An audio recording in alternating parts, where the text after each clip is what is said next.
Assalamu alaikum, everyone. Welcome to Receiving Nur, weekly Quranic wisdom study. We are starting a new text this week, and inshallah, we will be with this treatise for a while. It is the 23rd word of words from Risale Nur, Epistles of Light, by Bediüzzaman Said Nur. And we are hopeful and excited, inshallah, that this will be an extended and profound reflection that involves our hearts and minds. It's also known as 33 windows. These windows represent opening up to the knowledge of God, ma'rifatullah, opening up to seeing God through the world around us and within us. So without further delay, I turn the microphone to Dr. Yamina, who is going to lead us in tonight's study. Bismillah. Thank you, Isra. أعوذ بالله السميع العليم من الشيطان الرجيم. بسم الله الرحمن الرحيم. والصلاة والسلام على سيدنا محمد وعلى آله وصحبه أجمعين. So maybe, as usual, someone can volunteer, and we can go through the text, and then the second reading will stop and reflect, inshallah. And as you can see on the screen, these are reflections of on the ayah which is mentioned at the beginning, which is the 53rd ayah of Surah 41, Surah Fussilat. This surah has 54 ayat, and this ayah is actually a well-known ayah. It's used a lot because it says, "We shall show them our signs in the horizons and within themselves, so that it will become clear to them that it is indeed," it is meaning usually understood as the Quran, the scripture, is indeed the truth. And the second part is it not enough that your sustainer, your Rabb, witnesses all things, which is a name of God, Shaheed. And just like God has many names, like for instance, God is all-seeing, and one way to understand that God is seeing is that we have a notion of sight because we can see, and therefore we can understand that things have to be done in a seeing way. Someone who cannot see cannot do certain things and things like that. So we induce through that. So in order to understand that God is Shaheed, he witnesses everything, we have to realize that we can also witness things, see things. And then we realize that we can see very little. And it's not the comparison is not quantitative. It's not I see a little and God sees a lot. It's more like my seeing is very limited. And eventually, remember when we read together the 11th word, we understand that it's actually not of the same nature as the all-seeing, because our seeing is not intrinsic to us. It doesn't belong to us. Not only it's limited in its scope, but it's also limited in the sense that we don't own it. So it's more, in the beginning, it seems like we are comparing, but eventually we need to go to the next step when we are not comparing anymore, because we understand that our senses, for instance, seeing, is only like a unit of measurement, like a thermometer. Those were the words used by the author, Imam Bediüzzaman Said Nursi rahimahullah. Like a thermometer, it measures something else. So the tool to measure is not of the same nature as what it is measuring. If I have a ruler has nothing to do with what I am measuring, yet it measures the length. And so are our senses. We can grasp and become aware and taste and experience the beautiful names of God. And that's how we get to know God, although we are impermanent, we're limited, we're created, and He is the infinite, eternal one. But He's created us with this ability, subhanAllah. And we will talk about it later. You can see at the beginning of this ayah, it says, we shall show them. God is saying, we will show them our signs. So it's like, it seems like we see the signs, but then we realize that we are being shown the signs. So inshallah, let's read and then we come back and reflect. Anyone, inshallah? We can read the introduction. We're not reading the first window today, inshallah. So Yamina, like the screen is only showing the Fussilat, like is not showing the reading. Oh, so okay. Yes, now it's showing the reading. Okay. Okay, I can read, inshallah. Just give me a second. I'll bring it on my screen. It's easier. Bismillahirrahmanirrahim. Okay.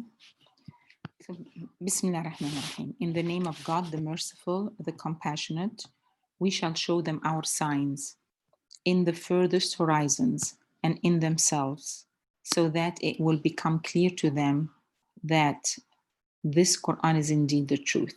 It is not enough that your sustainer isn't it enough that your sustainer witnesses all things? The question: we would like a concise explanation of the ways man and the universe, that it is the microcosm and the macrocosm, point to the necessary existence and unity of God and his dominical attributes and functions, which the two parts of the above verse donate. For the unbelievers have gone too far. They are saying, for how long shall we say, and he is powerful over all things, and have to raise our hands? Answer: the 33 words that have been written from 33 drops from the ocean of this verse and from the seas of the truth which flow from it. If you look at them, you will find your answer. When we say now is only a sort of hint to the sprinkling of a single drop from the ocean. For example, if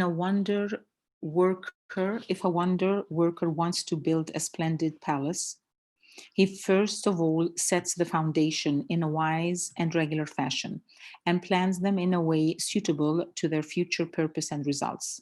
Then he skillfully divides them into sections and apartments. Next, he orders and arranges the apartments and decorates them with tapestries, then illuminates them with electric lights.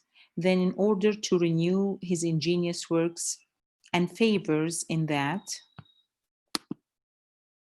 magnificent and adorned palace, he makes fresh creations and new changes and transformations in every level of it. And then he installs a telephone in every apartment connected to his own abode and opens up a window from each so that his may be seen. It is just the same way, and God's the highest similitude, the peerless creator, who is named with 1,001 sacred names, such as all glorious maker, all wise, sovereign, all just, arbiter, willed, the creation of the palace of the universe, and tree of the cosmos, which forms the macrocosm. He set the foundation of the palace, the tree, in 6 days through the principles of wisdom and laws of his pre-eternal knowledge. Then he divided and formed it into the higher and lower levels and branches through the principles of divine determining, like the heavens with stars and the earth with flowers. Then he manifested and made luminous his names within the arena of those universal laws and general principles. And then in a special way sent to the assistance of individuals crying out at the constraint of those universal laws, his names of most merciful and all compassionate. That is to say, within those universal and general principles, he has special favors, special succor, special manifestations, so that everything may seek help from him and look to him at all times for every need. Then from every apartment, every level, every world, every realm of being, every individual form, everything, he opened up windows which would show himself, that is, make known his existence and unity. He left a telephone in every heart. For now, we shall not attempt to discuss those innumerable windows, which is anyway beyond our power, referring them to all-encompassing knowledge of God. We shall only point out in a concise and brief manner 33 windows, since it corresponds to the blessed number of the tasbihat following the prescribed prayers. And for a more detailed explanation of this, which forms the 33rd letter and 33rd word and consists of gleams from verses of the Quran, we refer readers to the rest of the words. Okay, so that was the introduction. Thank you. Thank you. So we have the ayah at the beginning, and if we have time, we can go back to the ayah, especially to see the context of who are they. We shall show them our signs, at least in the context of the surah, which is also the context of the question here, which is saying that the deniers, the munkirs, have gone too far, and they say, for how long shall we say he is powerful over all things, which is a repeated expression in the Quran, that God is powerful over all things, and have to raise our hands, raising our hands, which means surrender, like, okay, God. And here it's referring to people within a Muslim society where people think that they are believers in God, but in fact they only don't deny the existence of God.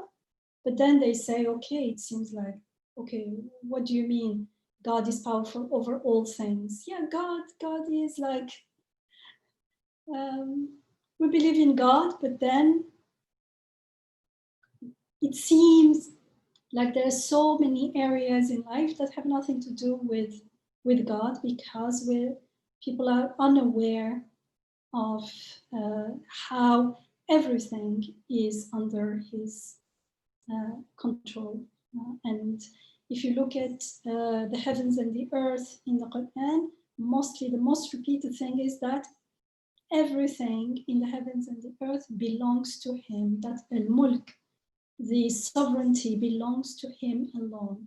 And it doesn't only say the sovereignty of everything, it says the sovereignty of everything in the heavens and on earth. It means however much you imagine it.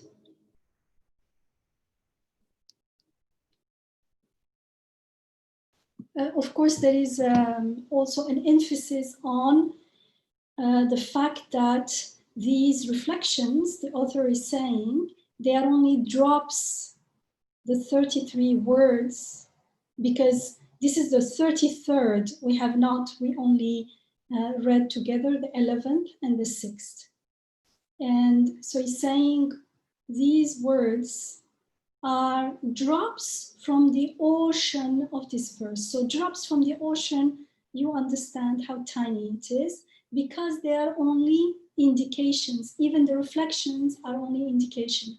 Even when we live them and confirm their reality, they are only tiny little glimpse of the reality.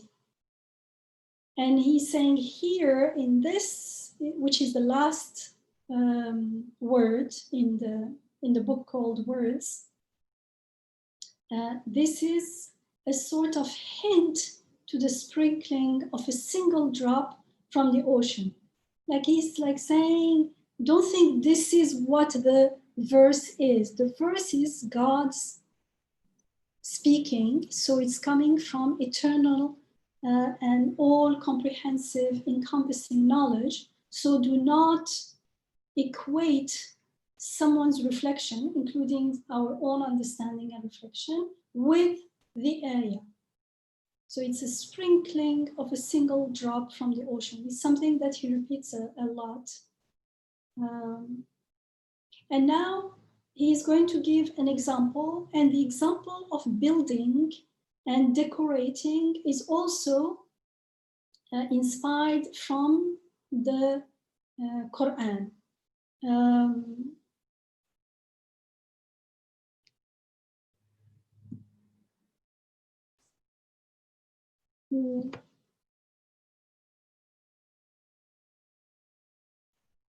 Yeah, and the 6 days also. Where was it? The 6 days. So he says, for example, if a wonder worker wants to build a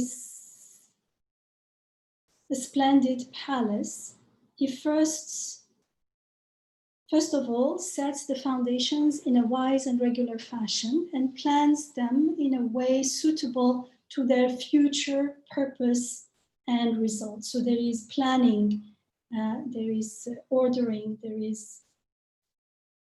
Then he skillfully divides them into sections and apartments. Next, he orders and arranges the apartments and decorates them with tapestries, then illuminates them with electric light. Then, this is important because it's an example. That's why he says, وَلِلَّهِ الْمَثَلُ الْأَعْلَى, and God is the highest similitude. It means God is beyond any similitude, beyond any example. It's an ayah from the Quran. It's in Surah Al-Nahl, Surah 16, ayah 60. Because God is beyond. That's why right after he says, just the same way, and God is the highest similitude, the peerless creator. So the peerless, nothing can be compared to him. So the comparison, the parable is only to get an idea of what's going on, nothing more. It's only a tool. Once we get the idea, we need to throw the tool. And so he says, he renew. Why? Because in the example, it seems like once you have a building, that's it, it's static. But that's not the case of the creation, the real world of creation. Everything is changing all the time. And that's why he added that emphasis when he says, in order to renew his ingenious works and favors in that magnificent and adorned palace, he makes fresh creations and new changes and transformations in every level of it. And then he installs a telephone in every apartment connected to his own abode and opens up a window for each so that he may be seen and he may be known. Here he said seen because the ayah says he's shaheed. And so when we see him, when we see Wajh Allah, then we understand that he sees everything. So in just the same way, وَلِلَّهِ الْمَثَلُ الْأَعْلَى, and to God belongs the high similitude, the peerless creator. So peerless is important here. Who is named with 1001. 1001 means numerous, means beyond our comprehension. Names, because if you remember, like in Jawshan, which is a prayer related report from the Prophet alayhi salatu wassalam. In each paragraph, there are 10 descriptions of God. Sometimes they are directly names, and those names may not always appear in the Quran. The names of God, that the list that we have, they're not always the same list because there is no specific list. Some names are, you can make them up through verbs. or in Joshan you find expressions that describe God as well. So if there is a verb, you can also make a name out of it. And of course, God is anything, any description, any attribute, beautiful attribute that we can think of can describe him. The all-wise, the sovereign, all-just, arbiter, willed. So here, will is important because we need to see that there is will. Someone is willing things to be done in a certain way. And how do we know that? Through perceiving the order. There is a certain order, and it's not a mechanical order. It's not deterministic that it has to be like that, because it changes all the time. And so it means someone is choosing to do things in a particular way, and that is a sign, an indication to divine will.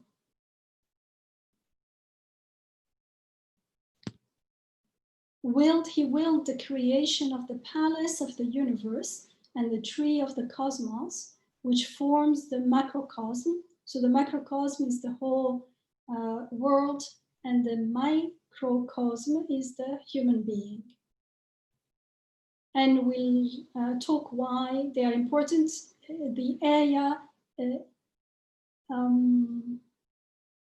implies that, or gives us a hint to that, because it says we show them the signs, the ayat, in the horizon, meaning within the cosmos, within the world, the created world, and within themselves means that here, human being. We'll get back to that. So they are parallel, they exist together. We take it for granted, but there is a relationship there that needs to be uncovered, and so we can understand what's going on. He set, so this peerless creator, he set the foundations of the palace, the tree of the cosmos, in 6 days through the principles of wisdom and the laws of his pre-eternal knowledge. So here, you know that in the Quran, we are told again and again, we have created the heavens and the earth and everything between them in 6 days without tiring.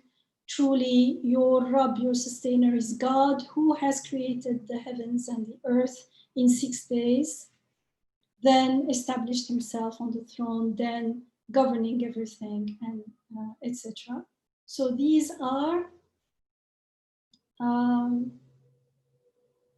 all taken from the Quran. We are also told in Surah Al-Ra'd, it is God who raised up the heavens with no visible support and then established himself on the throne. So like he raised the heavens as if it's a building. Like, and we expect, like, if it's a building, where are the supports, the pillars? He says, yeah, well, you don't see them. And we did talk about the meaning of this ayah, which is the second ayah of Surah 13, Surah Ra'd, when we studied Surah Ra'd together in the past.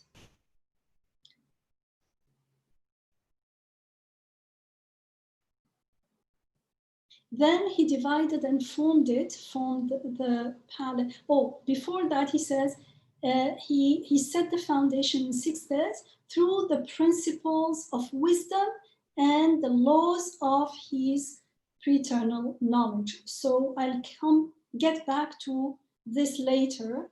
The laws here are the laws of knowledge, the laws of mercy, the laws of wisdom, the laws of the most beautiful names of God. They are not the laws of the so-called laws of nature. I'll come back to that later. Imam Nursi, in the Risale Nur, there is an emphasis on the difference. Yes, sorry? Yeah, this 6 days of creation, one thing that is, I feel is important to highlight here, Yes. is that this isn't a time frame. It sounds like a time frame, and it makes it easier for us to understand, but of course it can't be a time frame, in the sense that if I want to clean the house, I do it in 6 steps. Monday I do this, Tuesday I do this, when I do spring cleaning, let's say, because I can't do all of it in one day. It takes time for me to finish one room and do the other room, and so on. So in that sense, when I say I clean this house in 6 days, I mean more a time frame. Here clearly it isn't that. It is and I think because it isn't that, somehow this couldn't be done in one day, it had to be stretched to 6 days. It's more as stages that express wisdom. So that I You mean to make it accessible to us to understand. It's not only at the beginning, even now things happen in processes, in steps. Yeah, because if you see the stages, then we can appreciate the wisdom, right? When I look at a house being built, first the foundations. Oh, why is he doing it this way? Because he's going to do the other thing next. And then why is he doing this? Because then he's going to place this. So there, of course, from a human perspective, he couldn't have done it all at once. But apart from that, there's also wisdom manifesting, that the whole thing appearing all of a sudden, you wouldn't be able to see the wisdom of how each is placed with the understanding of the rest of the house. So here, I appreciate that Imam Nursi is saying 6 days through the principles of wisdom and laws of his pre-eternal knowledge. So gives us a kind of a gloss or explanation of 6 days. These 6 periods are for us to see that whoever is making this happen has wisdom and pre-eternal knowledge. In a way, how we're at all in a baby's creation in the womb, or the baby's growth over ages, right?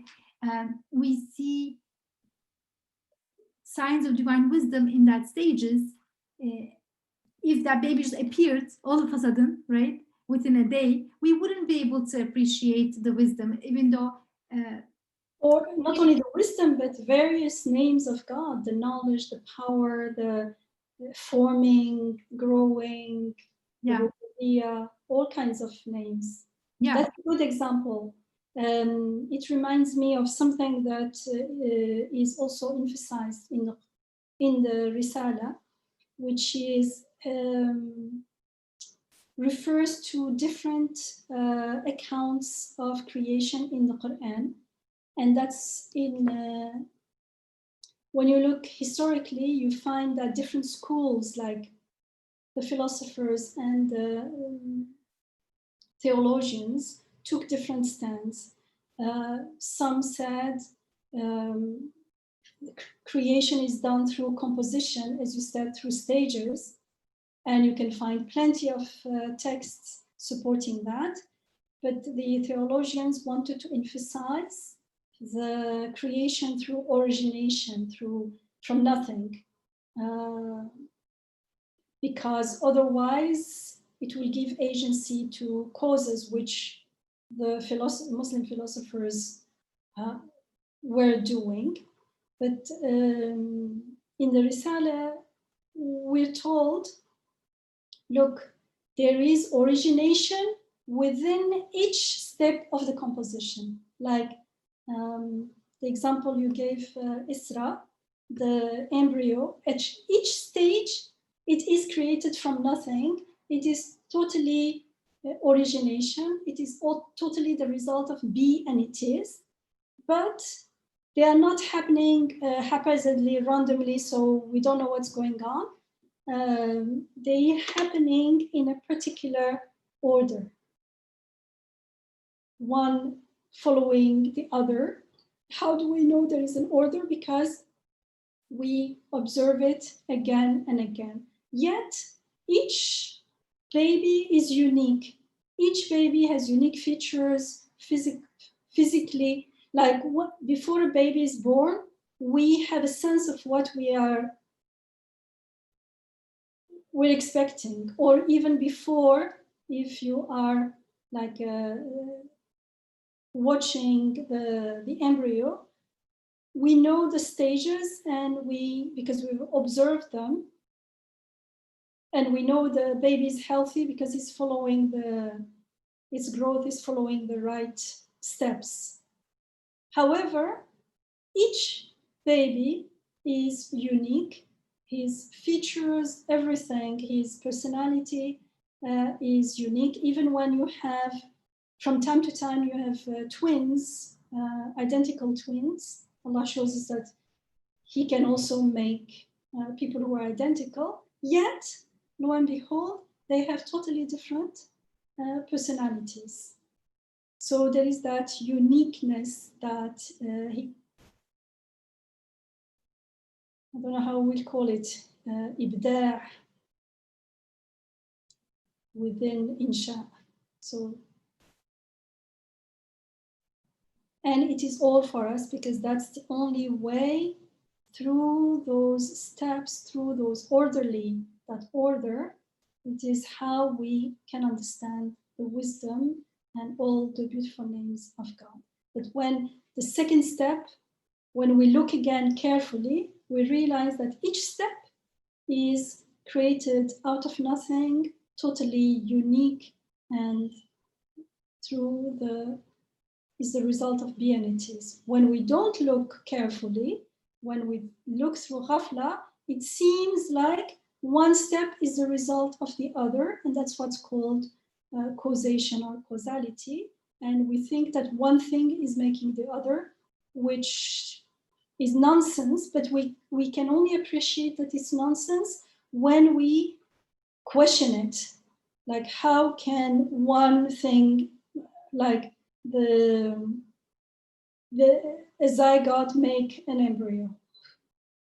Or we call it grow, yes, but what does it mean that it grows? Each step is separate, but they are put, it's like in old, when it was not digital, when you have a movie, you have squares. Even now, like, it's digital, but you have different pictures.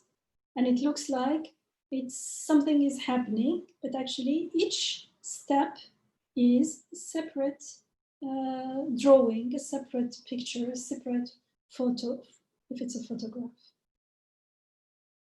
Yeah. Thank you for pointing that, Isra.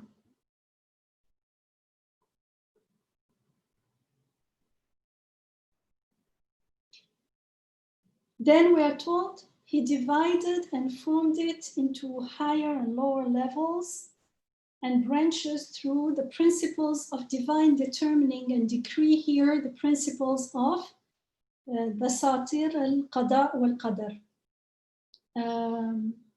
Divine determining is translation for Qadar, and decree is for Qada. And at this point, let's not go into Qada wa Qadar, but whatever happens according to a measured, it has been willed. It is being willed. And of course, we will have to go and look at things and confirm that truly they are the result of, they are being measured exactly, and therefore they indicate and point to will and wisdom and knowledge and power. Then next we are told He adorned everything, each world in an appropriate manner, like the heavens with the stars and the earth with flowers. And this adornment is also something that we're told again and again in the Quran. Like وَلَقَدْ زَيَّنَّا السَّمَاءَ الدُّنْيَا بِمَصَابِيحِ, we indeed have adorned or decorated the skies nearest to the earth with lights, meaning the stars. And also in Surah 50, Ayah 6, we are told Do they not look? أَفَلَمْ يَنْظُرُوا? Do they not look at the sky above them? How we have built and adorned it with no rifts in it. So the ayah is saying, don't they look? Like it means look. Look at the sky above you. We have built it and adorned it. And so you can see where this parable is coming from. It's coming from the Quran, building and adorning. And of course, there is also the stars and the flowers, he said. In Islamic art, I mean, think of old mosques or mosques in the Muslim world usually, you will find that there is, I'm giving one example, wood carving. And when you look at the doors, you will find star-like decorations. And those star-like, they are actually pointing to the stars in the sky as signs, as ayaat of God. And if you look at the stars, you can also, if instead of pointing, if you can imagine it as more rounded, it can look like a flower as well. So that's the stars in the heavens, the signs in the heavens, and the signs on earth, the flowers on earth. The flowers are symbols to the ayat, the signpost of God on earth. And there are plenty of ayat passages in the Quran telling us how God has, there are ayat in the heavens and in the earth. We are told, for instance, sorry, إِنَّ فِي السَّمَاوَاتِ وَالْأَرْضِ لَآيَاتٍ لِلْمُؤْمِنِينَ. Indeed, behold, in the heavens and the earth, there are ayat. There are indeed signs for the believers. And of course, this is, we're told also in the succession of night and day, and in what God created in the heavens and on earth, there are truly signs for those who are conscious of Him. إن في اختلاف الليل والنهار وما خلق الله في السماوات والأرض لآيات لقوم يتقون. I don't want to quote all the ayats, but just so that we know that when you are familiar or acquainted with the Quranic text, when you read this, you will know that, oh yes, he is talking about this because if you use your imagination when you read the Quran, and the Quran does speak to our imagination as well, you imagine this huge universe, the cosmos, and it's built, but without pillars that we can see. It is decorated with the stars and with lots of things on earth. And symbolically in Islamic art, it was stars and flowers. Like, for instance, when you have illumination of calligraphy, you have the word of God, an ayat, and then usually the illumination around is mostly small flowers and vegetation. And those are the signs in the cosmos.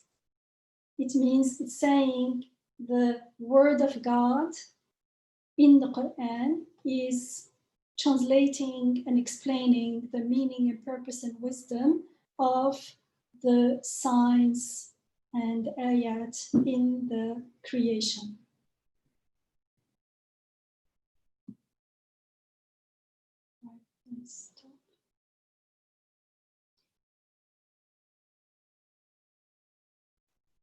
Then he manifested and made luminous his names within the arena of those universal laws and general principles.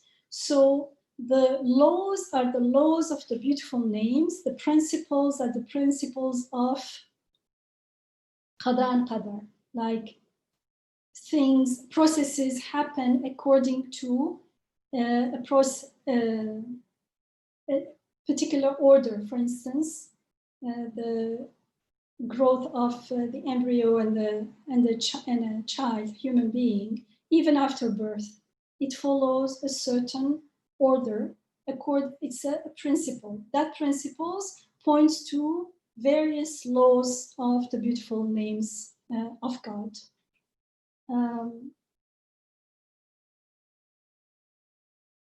So he manifested and made luminous his name within the arena of those universal laws. And then in a special way, he sent to the assistance of individuals, crying out at the constraint of those universal laws, his names of most merciful and all compassionate. That is to say, within those universal and general principles, he has put special favors, special help, special manifestations, so that everything may seek help from him and look at him at all times for every need. All the time you're connected to him. Then from every apartment, every level, every world, every realm of being, every individual, from everything, he opened up windows which would show himself, that is, make known his existence and unity. He left a telephone in every heart.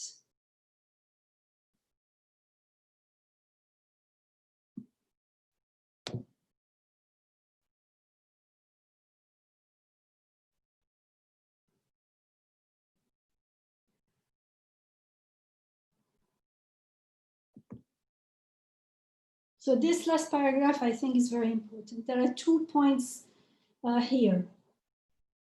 The laws and the principles on one hand. The second is the special grace and care and help within those universal laws.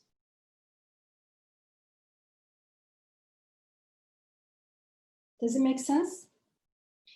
Now, again, these universal laws refer to the laws of the beautiful names, meaning they are vertical. They look to the command of God to be and it is. They are not the so-called scientific laws or the laws of nature. Because the laws of nature, we imagine them to be horizontal. And to a certain degree, we imagine them to be deterministic, means like a machine, mechanistic, they're mechanical. And can you imagine if those were truly universal laws, if those were the laws that governed the universe, then it means there is no space for praying, there is no space for anything new, because everything would be determined from the beginning. But that's not the case. We don't have to think too much. We know that's not the reality. Okay, things are not predictable. Yes? I know you have written a lot on this in more academic ways and more kind of technical ways, and also, spoken a lot about laws of nature before, to some extent, in the receiving of halakas as well. Still, I feel like we maybe we don't, let's not assume too much, because these are very kind of unusual, new concepts, and a bit deep concepts for many of us in the room, or many of our audience. I wonder if we can make it a bit maybe more accessible. I was teaching some kids over the summer, not over the summer, but yeah, a couple of months ago, I was teaching some kids Sunday school kind of thing. And so I told them this situation in which, this child leaves his popsicles in the kitchen, forgets to put them in the freezer at night. He goes to bed, and when he's lying in bed, he remembers that the popsicles are downstairs in the kitchen and he forgot to put them in the freezer. So they will melt. And so, but he says a prayer to God, please, please, I'm too tired to go down. I'm too tired to tell someone to do this. Just God, please, don't let it, melt till the morning. And he gets up in the morning, comes down, and he sees that they melted. So I asked the students, and these are kind of very young students. We're looking at 7, 9, and 10. I said, so what happened? Did God accept the prayer? What's going on? God didn't accept the prayer, but why not? What happened? So the young one, she's smart, she's a gifted child. She said, well, God wanted to help, but there's a temperature in the room. He can't do certain things. I was surprised. She thought God can't do. And then the bit older one, the 8-year-old, she said, listen, you don't understand. You can't just tell God, don't have it melt. You need to go and do it. And if you don't do it, it's gonna melt. That's how it is. God, almost trying to say that God has rules and he's not going to change them for you.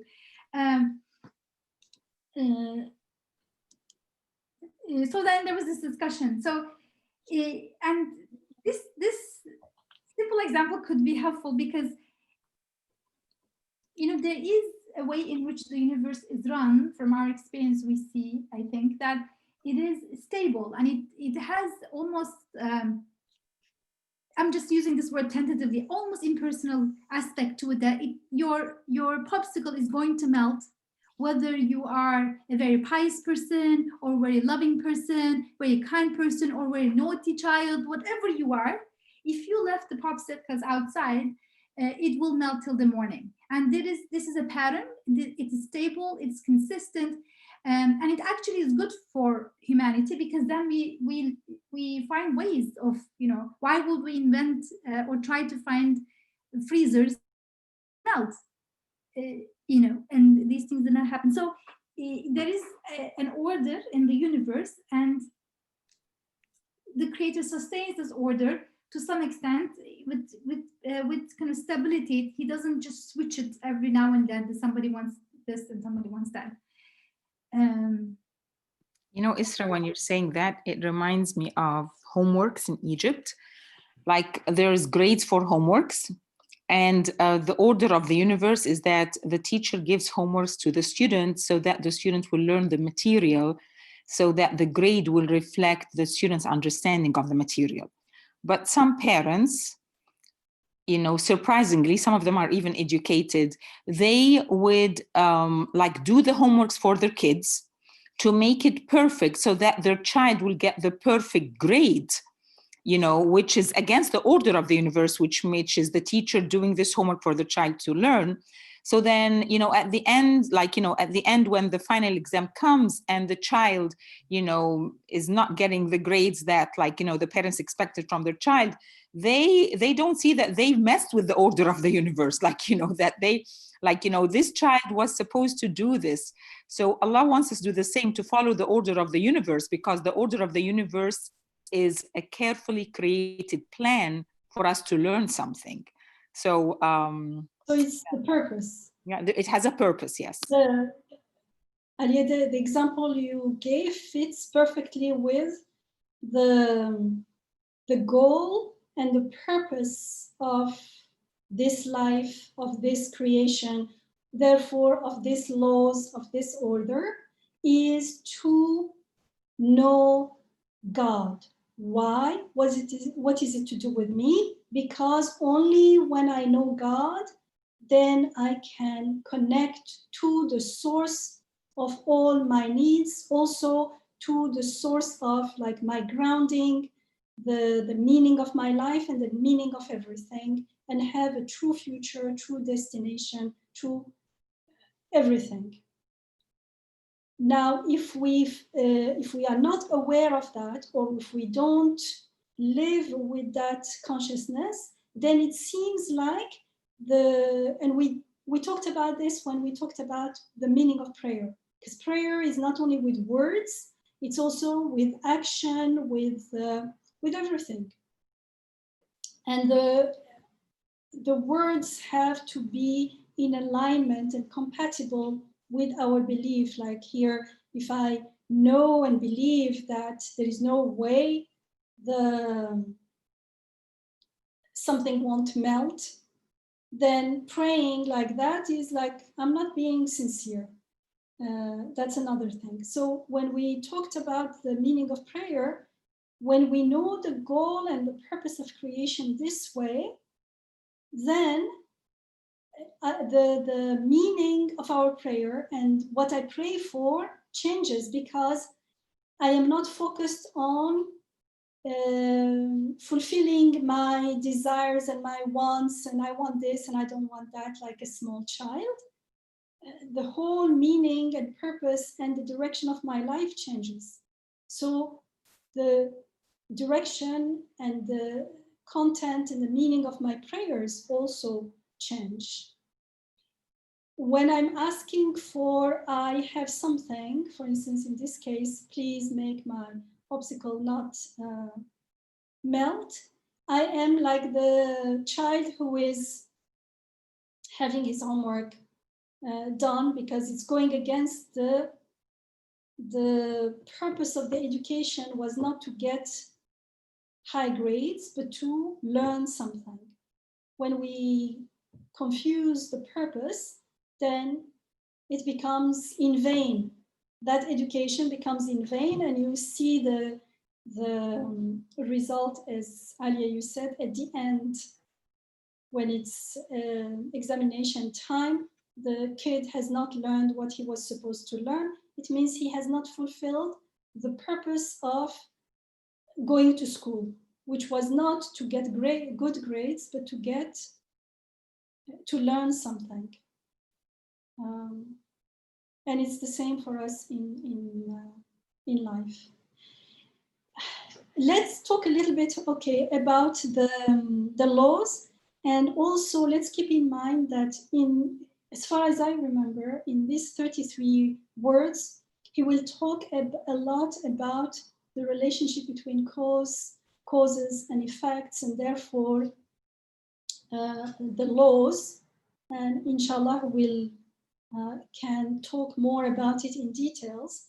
But generally, when we think laws, we don't think laws of the beautiful names, meaning of laws of wisdom and laws of rahmah, of mercy and compassion.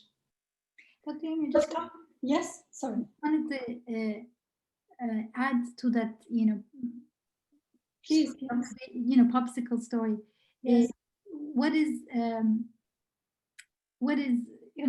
dangerous not dangerous, but what is problematic is to think that the youngest child thought that, even if God wanted, he couldn't have done it because the room was too warm. Like he just couldn't help it. If the room was warm, only that child, lots of people think that way. Yes. So like that represents that because there's a stability in the creation, that things are made to melt in certain circumstances and made to freeze in certain circumstances. There's an order. There are all these laws, or whatever we want to call them, of freezing and melting and evaporating and so on.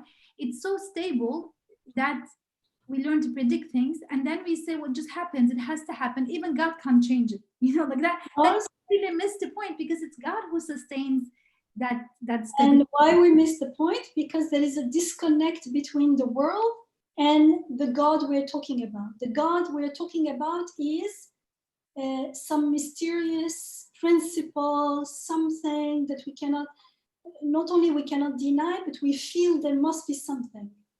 So then that's why it seems that it is appreciating the situation really well here, because it's noting that there are these general principles, there are these patterns or universal things in the world. At the same time, they aren't happening on their own, and they aren't rigid. That it can be that the child prays for that thing not to melt. There is room for, it may not be that it doesn't melt in that condition, but the mom wakes up for something at night and she sees it, she puts them and freezes her, or an uncle brings a new patch of popsicle. So that within those seemingly patterns, yeah, you know, constraint, because that seems a bit impersonal. Like it doesn't make distinction between you and somebody else. If you put your, I mean, more, you know, common example for us, if you put your food and turn it off, forget to turn it off, it burns. Whether you are in a halakha or you were wasting your time, it burns. You know, like it doesn't say, well, she's in a halakha, I won't burn this wood. It burns. There's a kind of consistency, and which is good because it is for the larger of manifesting divine wisdom and educating us. So it's good. But we should also not feel that there are these set, pre-eternally set patterns and laws in nature, and so you can ask for, you know, help. You know, my food is going to cook because the fire is created in this way, and fire is going to be this way because the gas is created in this way. Gas is created in this way. So then, as if God only hears you, or, you know, plans things in the beginning and then set everything in, you know, or not necessarily left it, but he's maintaining in the same exact plan he decided. He can't take into your requests. He can't customize things. That is another illusion. And that's actually not true, because in everyday life, we may not be able to prove it to somebody else, but we've shared this before. We all have instances where we deeply and genuinely asked for something, and it happened in unexpected ways. So we all had a kind of intuitive appreciation that, no, I am being heard, and the world is almost customized for me in my life journey.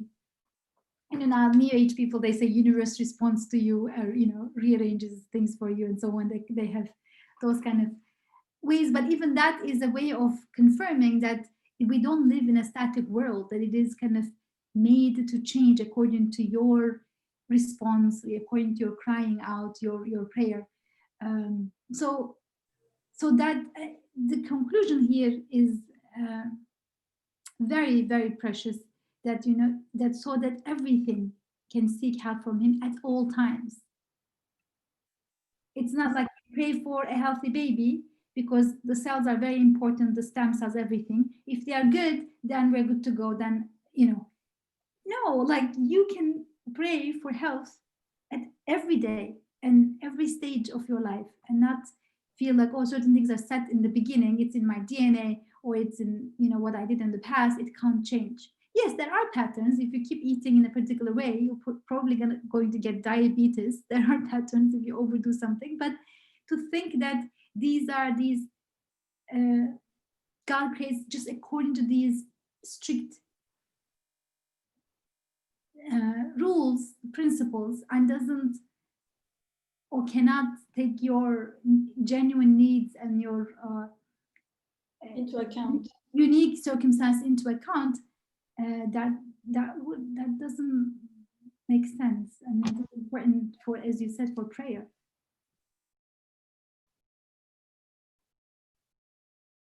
Yeah, so those he calls them principles because they are not laws actually, but because we confuse those principles, those patterns, those regularities with the laws, and we call them the laws. They are called usually the laws of nature, and we imagine them to be universal. And therefore, if it were true, then it would be really constraining us, and there would be no way to have something different. But before I go back to why there is no such a laws, just when we look at the reality around us, we realize that in real life, the situation is different, even before we take into account the things that are special in our life, like, for instance, I feel like if I want to eat a particular dish, I have to go and cook it. And if I go to the kitchen and I don't find the ingredient, I feel like I have to go and buy the ingredients. But then sometimes, lo and behold, someone comes and brings the dish maybe made in an even better way than I would have cooked it. So I didn't have to go and buy the ingredients. I didn't have to cook. Those were possibilities. They are not like universal laws you have to do it, as if it's the only way things happen. But usually it seems to us, and when someone brings it like that, either we think, oh, this is a small miracle, or if someone does not relate it to God, will say, okay, I've been lucky today. It just happens today. But actually, so I'm not talking only about this. This also happens, like special miracles, special, as he says here, favors, calls this favor and grace. But even in the so-called patterns, for instance, a child is born, follows the birth of a child, or the growth of the embryo follows some steps, process. Yes, the process is similar, but it does not mean, and so because the process is similar, we have an idea, we can predict what a baby is going to look like when he's born. But that's very limited. We have an idea, but we can't predict exactly what that baby will look like, because even in those general patterns, there is always an openness to uniqueness, or as we'll inshallah later talk about it, ahadiyya. God is ahad, is unique. So you will see that each child looks different. All human beings have similar faces, but each face is unique. Even when people of the same family resemble each other, still each one is unique. For instance, so there is an aspect that is predictable, and there is a bigger aspect that is unpredictable, which is open to endless possibilities. And that's why we feel the need to pray, because otherwise, if everything was predictable, as it seems, if we believe in the so-called universal laws of nature, then it would be like, okay, there is no need to pray for anything. Everything is already limited and determined. But alhamdulillah, it's not that way. So back to the laws of nature. Okay, I was not going to talk about it, but I think, yeah, Isra has a point. It's important. I was thinking later when in different windows,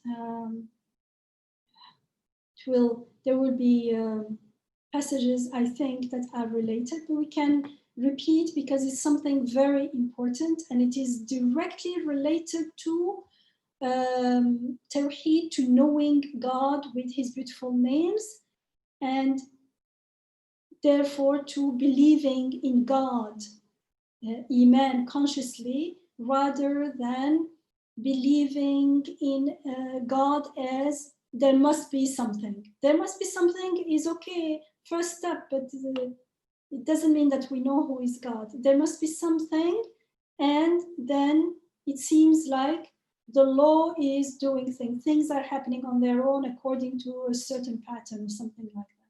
So I will say the so-called, because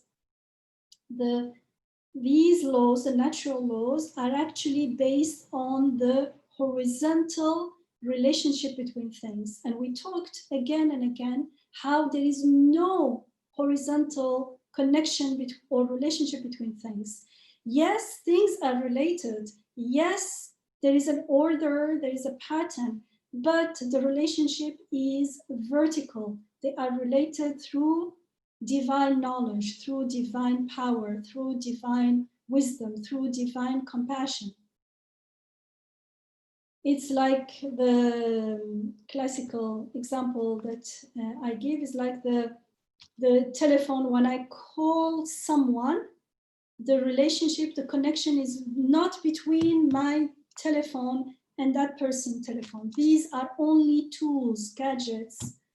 They are only channels each telephone has to be connected to the satellite, and it is through that satellite that I can connect to everything else. And it is true for everything, whatever you call it, cause or effect or anything.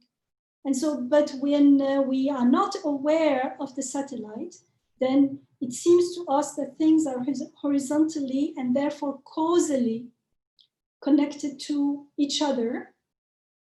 And those construction, they are actually theoretical assumptions that we have about things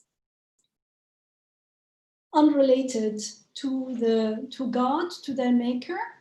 Those theoretical constructs, which are based on our misinterpretation of what we are seeing and witnessing and experiencing, we call them the laws of nature, or in science, they're called the scientific laws as well.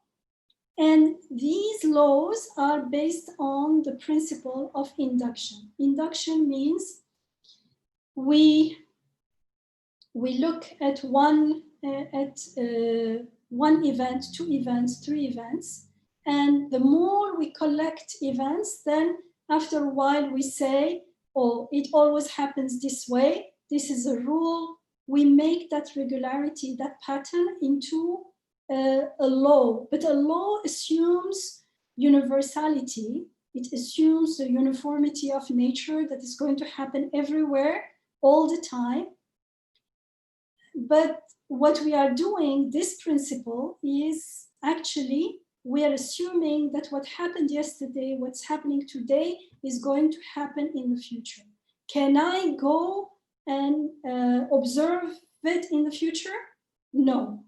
So the laws of nature, especially like in science, the claim is that everything is based on examination and observation. But the laws are not based on observation, because there is no way we can experience or observe the future. We can't. So actually we are hoping, we are assuming that what is working now, the same pattern will hold in the future. So it's already a metaphysical assumption. And it cannot be therefore truly universal, because there is no way I can say for sure that tomorrow the same thing will happen. Tomorrow again, babies will follow the same process, or the sun will again, what does the sun does? It says it's a rise. The sun will rise. Because in order for the sun to rise, I'm assuming that lots of things are going to happen in the same way, but there is nothing in them that necessitates them to be happening in this way. It means logically, the reasoning or the logic of induction is not valid. We cannot, well, it's not valid. It is an assumption. The principle of induction is an assumption. And all of our cause-effect assumptions are based on the principle of induction. Since it happened so many times, I assume it will happen tomorrow as well. And I give you an example. If we take this, for instance, we say gravity. Let's not go into gravity directly. Another example, according to this, if I wake up every day I go to sleep, I wake up, I go to sleep, I wake up. Therefore, according to this logic, it means tomorrow also I will wake up. In the future, I will wake up. I will always wake up. Is it true? No. We know that one day I won't be here, I won't wake up. And according to this logic, some philosophers of science, they said, okay, we can't, because true, we cannot observe the future, but there is a higher probability if the more the more events we observed in the past, the higher the probability about the future. Again, doesn't make sense, because that would mean if someone lived a lot longer, the longer I lived, the longer I woke up, went to sleep, I woke up, the higher probability I have to wake up tomorrow, which in reality maybe the other way around, because it will mean the older I am, the more data I have, the higher probability. It doesn't make sense at all. And so a newborn baby is more likely, doesn't have as much data. So it doesn't make sense, because like it doesn't follow logic. It is based on our assumption when we don't question what's going on. Because we are taking the relationship, the connection between things, between cause and effect, we are taking it for granted. We never questioned it. And when we question it, we find that there is nothing in the cause that, in the so-called cause, that requires the result. It just happens that by divine wisdom, they have been willed to be next to each other. There is an order. That's all I can say. And if there is an order, it means someone is ordering things in a particular way. It means, and that order follows beneficial purposes. Or it means whoever is ordering this way has wisdom and purpose, and you can carry on whatever you observe in that order. So this is very important, because when the laws, inshallah, will later will come to what Imam Nursi talks about, the laws. So these are definitely not universal. The universality that we are assuming is only an assumption. But when we talk about the beautiful names of God, then because from one cause effect, from one pattern, I can go to all-encompassing eternal attributes, qualities. For instance, why? Because everything is interconnected, not only in space, but also in time, future, past and future. A seed and the plant, for instance, an egg and the bird. It looks like one is coming from the other, yes, but it's just like someone coming out of a room. It's not, doesn't mean the room is making it. The egg can't be making that, or what's in the egg can't be making that. They are coming into being, into existence, following a particular order, a particular pattern. And then when I question, can these causes, when I say cause, it can be a bunch of causes, do this, do they have the knowledge, the power, the sight, the consciousness, the whatever, to make this? No, they can't. And at the same time, always the second step is whoever is making this result doesn't exist on its own. It's not like something tiny, a little power is enough. No, that result exists and comes into being within the whole cosmos, the whole universe, the whole world. It cannot exist separately, independently of the rest. So whoever is making one thing has to be the maker of all things. So that knowledge, that power, that wisdom that is required is all encompassing. It has to encompass the whole cosmos, and it's beyond our imagination. And so we say it's pointing, it's an ayah to the beautiful names of God. Now I can come back. This is a vertical induction, and it is a justified induction. I can come back and say, whoever has or possesses this all-encompassing power and knowledge and wisdom and compassion can do this and that. And each time I go from what I see to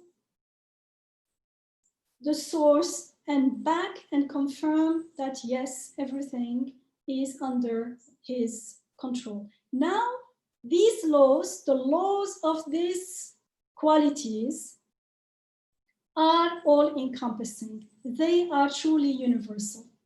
Not like my false assumptions about things horizontally.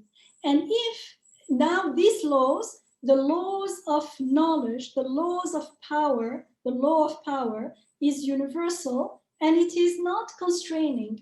Yes, it follows order because all the names are within each other because they belong to only one source. They are the different aspects of the same entity.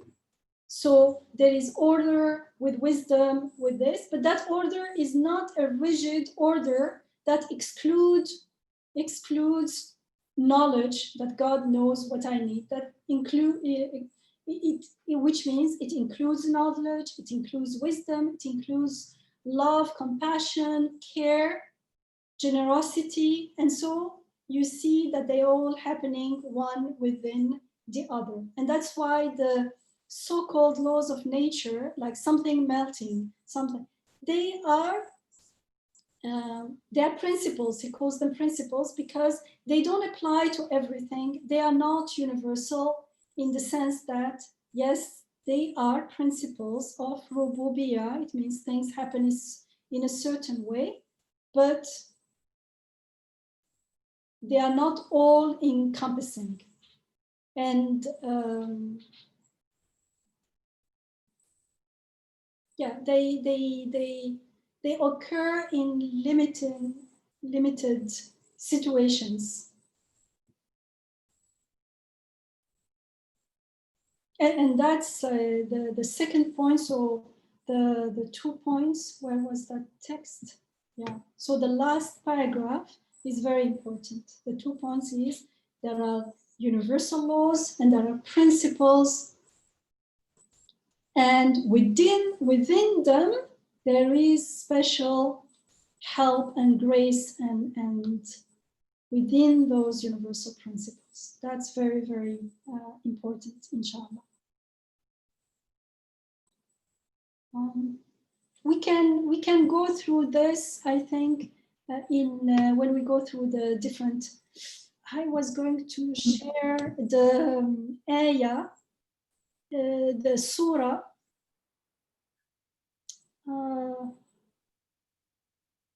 Perhaps before we go to that last part that you wanted to share, maybe we can pause and see if anybody has anything to share, any comments, any responses, any questions.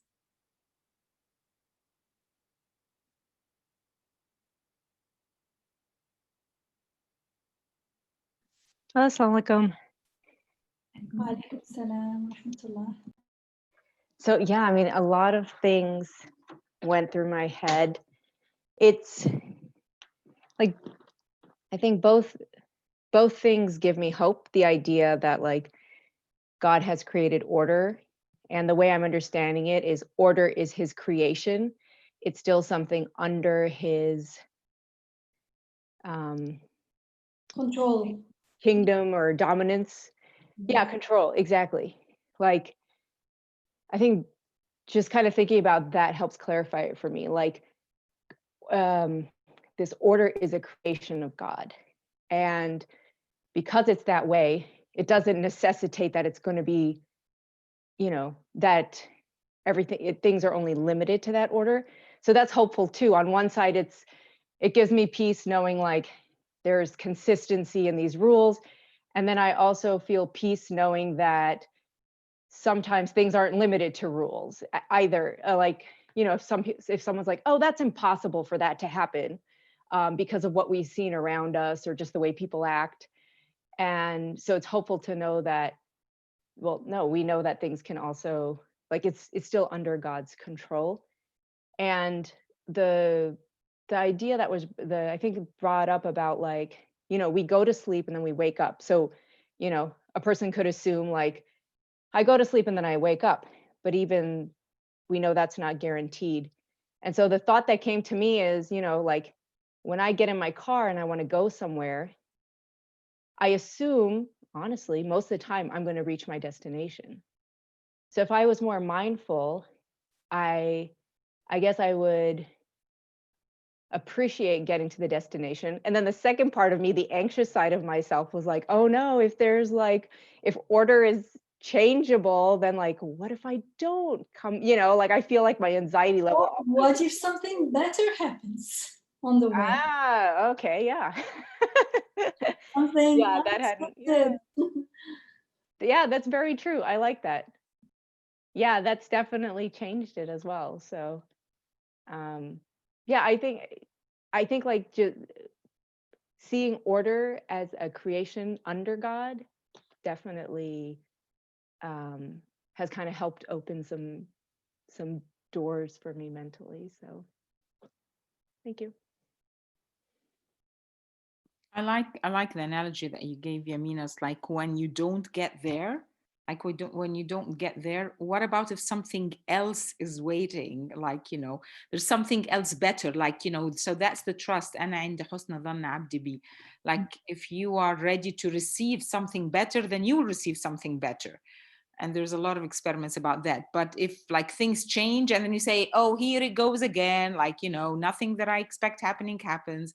And then like, you know, so I like that when things change, to be ready for something better. That's a nice thing. If something doesn't go the way, if it happens the way I think, then alhamdulillah. If it doesn't, then there's something better. I like that mindset. And to add to that, thank you so much for sharing, Zahra and Ali. There is the driving example reminded me of the fact that the prayers are especially, you know, special during travel. So we ask people who are traveling to pray, and one wisdom behind that could be this vulnerability that we feel, more heightened vulnerability, that we can't take it for granted, right? That we will get where we want to go. You feel a bit more vulnerable when you sit at home too. I mean, we're not sustaining the atoms, our breathing, our gravity, nothing, but it feels a bit more secure, you know. And then when you are in the car or you're going on a journey, you feel a bit more vulnerable. And I think there is, you know, that's good, because, and we want to be receptive to that vulnerability, not in the sense of anxiety, but in the sense of, as you were saying, that we turn to the one who is in control. And so those kind of uncertainties are actually nice, because then we realize that nothing is actually certain in a particular way. And then everything is certain in another way, because not because things have to happen in a particular way, but because the Creator is dependable, stable, eternal. So that's Like what we can, with the laws of the names of God, what we don't know exactly what will happen, but we know it will be rahmah, it will be compassion, it will be love, it will be care, it will be wisdom, it will be. But yeah. which form it will show itself, we don't know. And isn't that wonderful?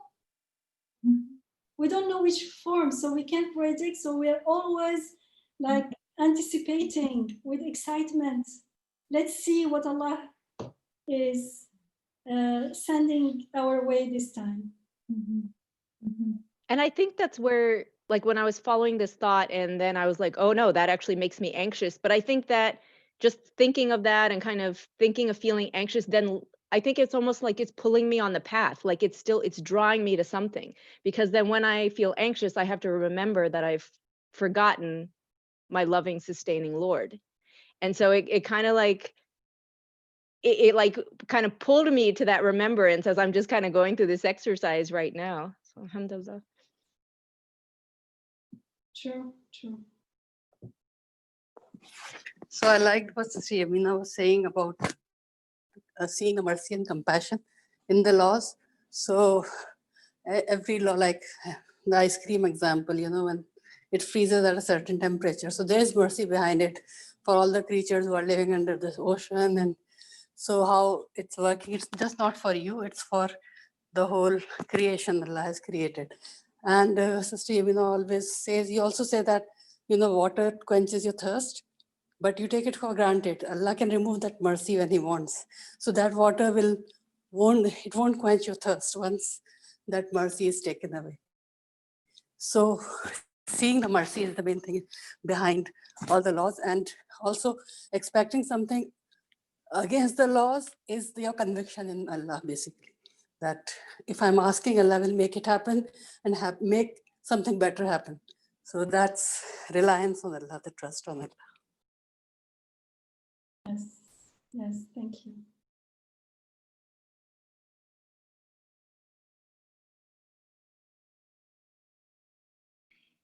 In terms of possibilities, there's order, but there's also always possibilities, and we should never give up hope or give up prayer. There is this anecdote that a colleague shared, that personally is very touching to me. I know everybody feels differently, it's a personal thing, but I want to put it on the table as well. This person, she was a graduate student, and she really wanted to make it to this particular class, and she didn't want to miss that class. But despite her best efforts, she left home too late, and then she missed the bus. I think very, very kind of close, like maybe 2 minutes. She missed the bus that would take her on time to the campus. So she really prayed hard for the next bus to come quicker, and it didn't. And then it actually came. And then when it came, she said, "Please, let's go quick." And then there was traffic, and it didn't. And she was so desperate. She really wanted to get to that class. And she said, "God, can you stop time?" And then she said, "No, that will be too much." I know, maybe. So she's Christian. I think she used the term, maybe you can't do that. But in her heart, she was praying hard and earnestly. And when she got to campus, the class time had already started. It was more than halfway through. She didn't even go to class. She said, "It's about to end. Why should I show up?" And so she went to the next class, the following class. And the professor came in, and he apologized. "I'm so sorry. I missed the last class, dear kids. These students, because my watch stopped. And I didn't realize the time. And by the time I realized my watch had stopped, so it turned out that she actually didn't miss the class. And in a way, the time stopped, not to the entire world, but for that professor. So, and she didn't know how to put it. She didn't necessarily say, "Oh, it was a miracle for me," and so on. But that became an example to me personally, that anything is possible. It may not be in the way you want it. Of course, the time doesn't stop, but it can stop in other ways, and your needs can be granted. And that doesn't mean you would do it in a... When we live in ghafla, when we are not aware of our connection to God, and that this merciful, all compassionate, all knowing, all wise God has everything under control, everything has purpose and meaning, then not knowing makes us very anxious. So because we want things to be under control, and we are not aware that they are under control, so it seems like when we cannot control, then we're afraid of the outcome, and we feel at ease when we are in area of like establishing routines and things makes us feel relieved, because we feel now at least some things are under control. But in reality, when we become aware that I am not in control, but everything is under control, and the one who is controlling everything is all merciful, all knowing, all wise, everything has meaning, everything has purpose, everything is created for with benefits in this world and in the next, then living in the unknown, in the unpredictable, becomes very something that gives us lots of joy, because you're always waiting. Let's see what the Lord is going to create whatever he creates is always the best. And so we are always like waiting, what's next, like, because everything is beautiful that we are expecting. And it gives like life becomes really enjoyable, really meaningful, really, because if it's always known, then nothing will change. Like it will be always like boring, the same thing again and again. But alhamdulillah, even when you are at home and it seems nothing is changing, everything is changing. Even if you look at the sky, from morning to evening, like within 2 hours, if you wake up in the morning after subh prayer, for instance, it's dark and then it gets light, and the clouds in the sky, everything changes all the time. There is so much life going around, and they're all, no day is the same as the other. It's only when we are focused on only a small area of life that it seems like I'm going to work, I'm coming, I'm going to work, I'm coming, I'm doing this all the time. Yeah, but there are so many other things happening. And when we are open to those new things, then life becomes a series of miracles, beautiful miracles, alhamdulillah.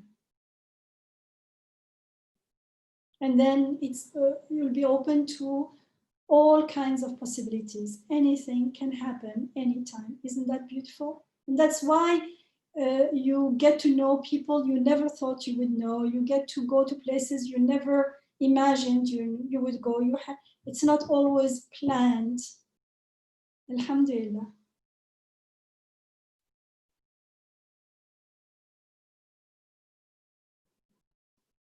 Maybe we can, unless someone has something to share, we can stop here, because here it's Maghrib time, inshallah, time to prostrate and offer our gratitude to God.